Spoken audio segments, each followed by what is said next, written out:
आताच्या क्षणाची एक महत्त्वाची बातमी मुंबईतून मुंबईच्या जोगेश्वरीमध्ये भीषण अग्नितांडव झालेले आहे। गोरेगाव राम मंदिर रोडवर फर्निचर मार्केटला भीषण आग लागली आहे। फायर ब्रिगेडच्या गाड्या घटनास्थळी दाखल झालेल्या आहेत। आग विझवण्यात फायर ब्रिगेडला अडचणी येत आहेत। मुंबईच्या जोगेश्वरीमध्ये ही भीषण आग लागलेली आहे। आगीच्या ज्वाळा आणि धुराचे लोट दूरवर पसरलेले दिसून येत आहेत। एका फर्निचर मार्केटला ही आग लागल्याची माहिती समोर येते आहे। गोरेगाव राम मंदिर रोडवर हे फर्निचर मार्केट आहे आणि तिथे ही आग लागलेली आहे। फर्निचर असल्याने ही आग मोठ्या प्रमाणात पसरल्याचं दिसून येत आहे। अद्याप नेमकं काय कारण आहे याबाबत माहिती नाही।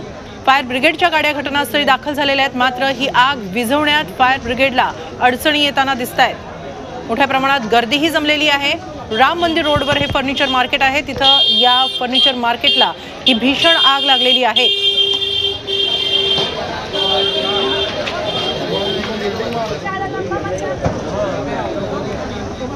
पानी फेंक रहे हैं, अंदर आदमी है।